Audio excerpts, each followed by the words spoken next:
Karen marched onto my driveway with a fake violation notice, demanding HOA dues I never owed and smearing my name to neighbors. Armed with nothing but arrogance and a clipboard, she had bullied others for years with threats she couldn't back up. But when I gathered real evidence and stood my ground, the tables turned, and even the sheriff she bragged about knowing showed up at her door, this time for her. Just wait until you hear how this drama unraveled, and why justice at last had the final word. It was a Saturday morning, one of those calm ones where you actually look forward to doing little chores around the house. The sun was warm but not too hot. Birds were darting between the hedges, and I had a mug of coffee balanced on the porch rail as I tugged weeds out of the flower bed. It was peaceful, the kind of morning where you feel like you're finally catching up with life. Then I noticed movement out of the corner of my eye. A woman power walking straight up my driveway. At first I assumed she was a neighbor coming by to borrow something, maybe even introduce herself, since I'd seen her around but never actually spoken to her. But the closer she got, the clearer it became this wasn't a casual visit. She had a clipboard clutched to her chest like a badge of authority, and a stiff posture that screamed official business. Before I could even set down my gloves, she planted herself right in front of me and, without so much as a hello, announced, "You're 3 months behind on HOA dues. Pay up, or I'll have you arrested." I froze. For a split second I thought she must be joking. Arrested? For HOA dues? I actually laughed under my breath because the words sounded so absurd. But when I looked at her face, I realized she wasn't playing around. Her expression was dead serious, a little triumphant even, as if she had just caught me red-handed in some huge crime. She stood there, chin lifted, pen ready to scribble something dramatic on her clipboard like she was the sheriff of the neighborhood. Her eyes flicked over my lawn, my porch, my driveway, inspecting everything like she was preparing evidence against me. And for some reason, that smug look of hers made the whole thing feel 10 times more surreal. My first instinct was confusion. I blinked at her, trying to piece together what she had just said. Arrested. Over dues. I mean, yes, I knew some neighborhoods had HOAs that kept track of things like lawns, fences, and exterior paint colors. But here's the kicker. My house isn't even in her HOA. My street sits just outside the boundary line. We aren't members, never have been, never signed a single document. That means no dues, no rules, no obligations to their board. So standing there with dirt on my gloves and a mug of coffee cooling by my side, I was caught between disbelief and annoyance. Who storms up someone's driveway like that? Who accuses a neighbor of owing money when there isn't even a legal connection between them? "Excuse me?" I finally managed, my voice somewhere between polite confusion and startled disbelief. But Karen, yes, this was the infamous Karen I'd heard about in passing, didn't waver. She doubled down, waving her clipboard like it was evidence. She repeated the demand, insisting that my account was delinquent and that she would escalate matters with the sheriff's office if I didn't resolve it immediately. It was like being pulled into a bad play I hadn't auditioned for. I kept waiting for a camera crew to pop out of the bushes and tell me this was some elaborate prank. But no cameras appeared, just Karen tapping her pen against the board like a countdown. That's when the shock really sank in. She wasn't misinformed. She wasn't confused. She was convinced. And worse, she was treating me like a guilty party in front of anyone within earshot. My neighbors across the street peeked from behind their curtains, probably wondering why someone was threatening to arrest me over lawn dues on a Saturday morning. In that moment, I realized the peace of my weekend had just been shattered. What had started as a normal morning of yard work had turned into the opening scene of a conflict I never signed up for. Karen had brought her drama right to my driveway, and judging by her tone, she wasn't planning to leave quietly. And there I was, still holding a handful of weeds, trying to process the fact that I had just been accused of a crime that doesn't even exist by someone who didn't even have authority over me in the first place. I took a steady breath and told her as clearly as I could, "I'm not part of your HOA. My street isn't even under those rules." Her reaction was instant, and not what you'd expect from someone who had simply made a mistake. She narrowed her eyes, tilting her head slightly like she had just caught me lying. Her lips pressed into a thin smile that wasn't friendly at all. "That's what everyone says when they're dodging fees," she shot back, her tone sharp.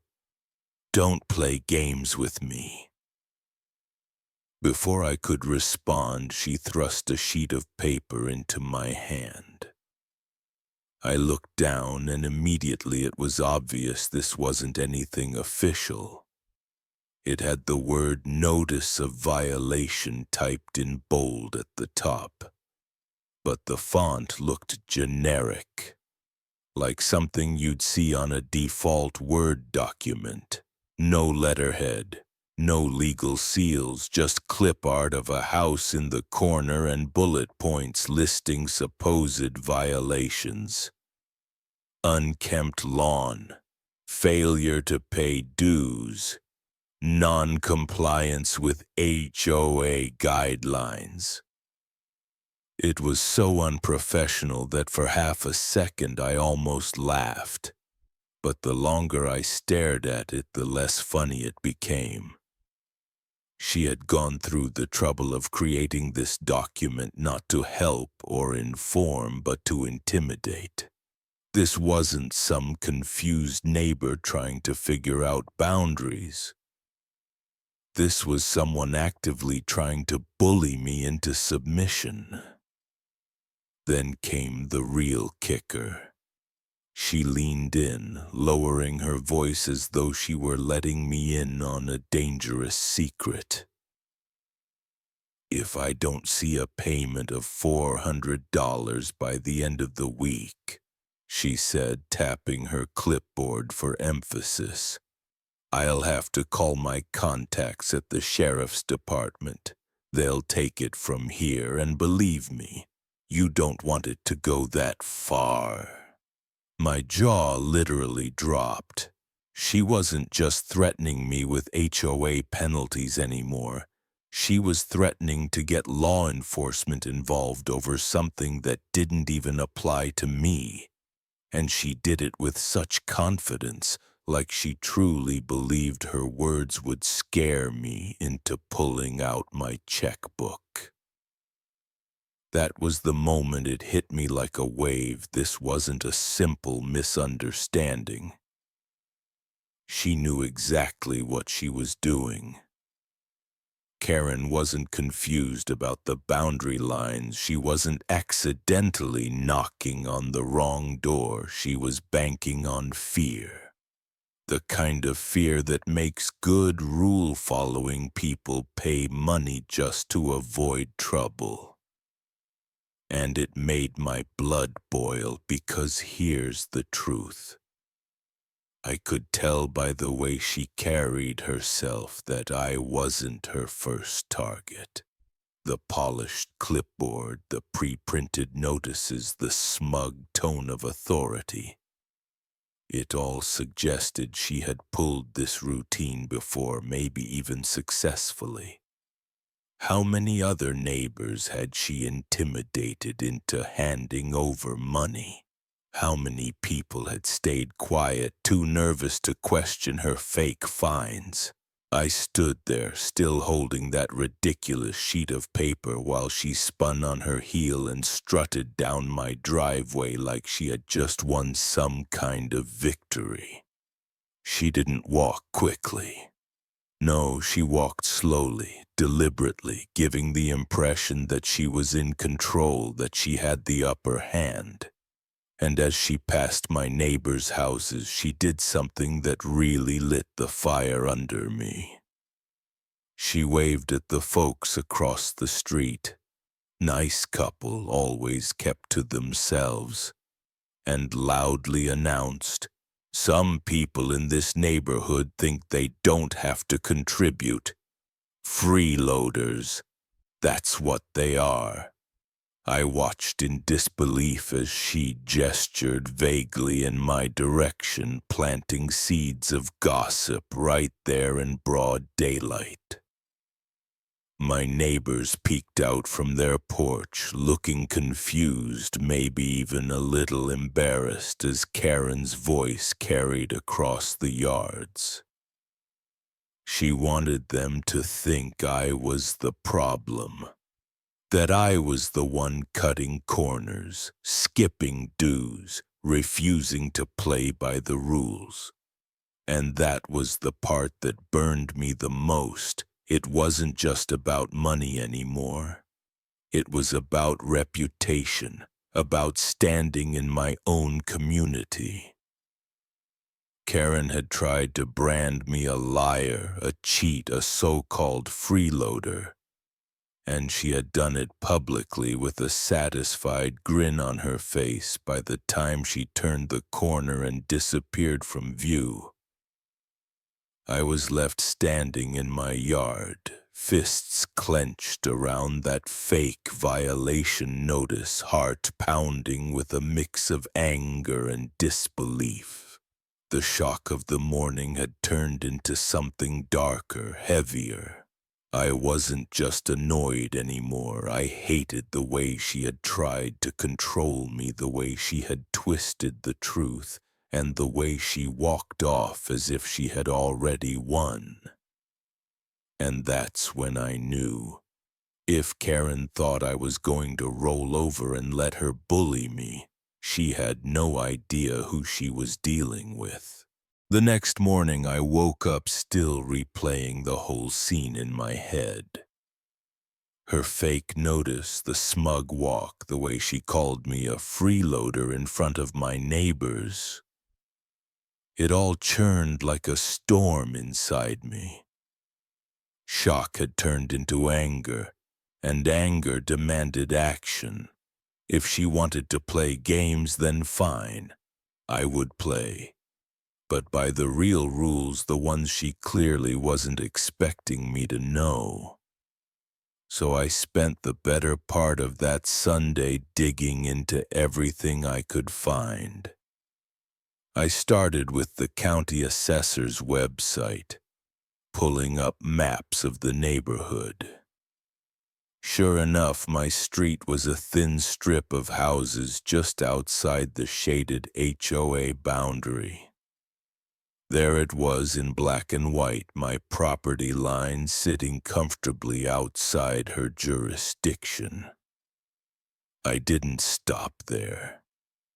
I downloaded the HOA's official charter documents, pages of rules, fee structures, and neighborhood guidelines. I scrolled line after line until I found the section that listed the streets under their authority. Mine wasn't on it, not once, not even close.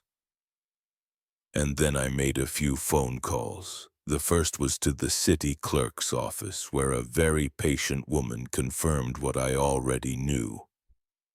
My home had never been and could never be part of that HOA.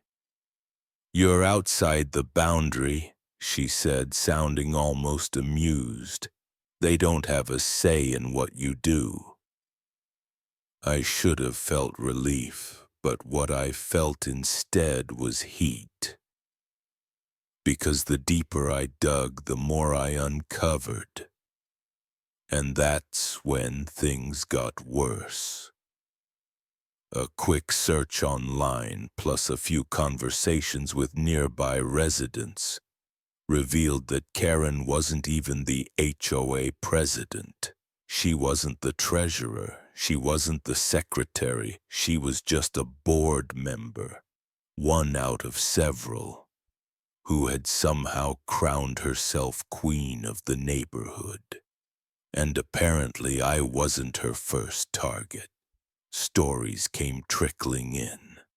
She had hassled another neighbor for putting up holiday decorations a week too early. She had written up someone else for parking their car on the street overnight, even though city ordinances allowed it. She had even tried to fine an elderly couple for having a bird bath in their yard, claiming it attracted pests. The pattern was clear. She thrived on intimidation. And for who knows how long, she had gotten away with it. By the afternoon, I had a neat stack of evidence, printed maps, highlighted sections of the HOA charter, and notes from my conversation with the clerk. I slid them into a folder, took a steadying breath, and decided enough was enough. I walked the 2 blocks over to Karen's house. She was standing in her driveway chatting with a small group of her friends, like she was hosting some kind of social gathering. The timing was perfect. "Karen," I called out as I walked up, holding the folder in my hand. "We need to talk." Her smile faltered for just a second, but then she straightened, folding her arms like she was preparing for battle. "Back again? Did you bring your payment this time?" she said, her voice loud enough for her friends to hear. I didn't flinch. Instead, I opened the folder and handed her a copy of the county map. "Here," I said evenly. "This is the official boundary line. My street isn't in your HOA. Never has been. Never will be. So from now on, you stop trespassing on my property and stop harassing me." For a moment there was silence. Her friends leaned in, curious. Karen's eyes darted down at the map, then back up at me. And instead of backing off, she doubled down. "You think a piece of paper proves anything?" she snapped, her voice rising. "You're the one committing fraud. You're the one trying to cheat the system, and I won't let you get away with it." Her words rang out across the driveway, meant to humiliate me in front of her little audience. But I had come prepared for exactly this. I stepped closer, my voice steady but firm. "Let me make this perfectly clear. If you set foot on my driveway again, I'll have you arrested, not for unpaid dues, not for some fake violation, but for harassment and extortion. And unlike you, I've got the paperwork to back it up." That last part hit harder than I expected. Her friends shifted uncomfortably, exchanging glances.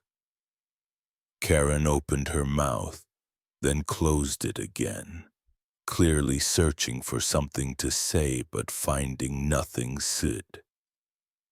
For the first time since this all started, I saw her confidence flicker.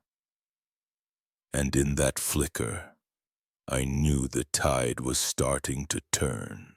Word has a funny way of traveling in neighborhoods. You don't have to send out flyers or post bulletins. News just moves. And after my confrontation with Karen, it spread like wildfire. At first, it was just a couple of quiet nods from neighbors as I passed by on my morning walks. A little more eye contact than usual, a polite wave, maybe a smile that lingered a second too long. But soon those nods turned into conversations. One neighbor admitted she had once paid Karen a late fee just to get her off the porch. Another said Karen had threatened to tow his car because it was parked facing the wrong direction. A third pulled out her own copy of a so-called violation notice that looked suspiciously like the one I had received. Same font, same clip art, same fake authority stamped across the top. The picture became crystal clear. I wasn't her first target, and I wouldn't have been her last. For years, Karen had been using her position on the HOA board, not as a responsibility but as a weapon. And until now, nobody had stood up to her loudly enough to make it stop. All of that changed the day the real HOA president caught wind of what she had been doing. Apparently, the pile of complaints finally became too big to ignore. An emergency meeting was called in the community center, and nearly everyone showed up. The atmosphere was thick, like the kind of tension you feel before a storm. People sat in folding chairs, holding copies of fake violation slips, emails from Karen, even printed screenshots of text messages where she had demanded payments. When the president finally stepped up to the microphone, the room went quiet. He was a calm man, not given to drama, but the look on his face said it all. He had heard enough. "This board exists to serve the community," he said, his voice firm, "not to intimidate it. What has come to light today is unacceptable." And just like that, Karen's reign crumbled. The vote to remove her was unanimous.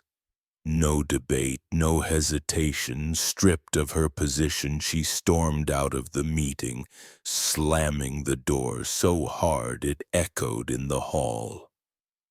But for once, the echo wasn't followed by silence. It was followed by applause.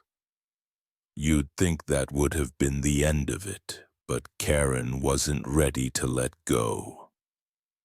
About a week later, she showed up at the edge of my lawn again, arms crossed, chin raised high, trying one last time to push her fantasy of me owing fees.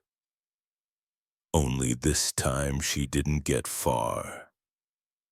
A patrol car rolled slowly down the street, stopping right in front of her house, and out stepped none other than the sheriff she had bragged about knowing. the one she claimed was in her back pocket. Except he wasn't there for me. He was there for her.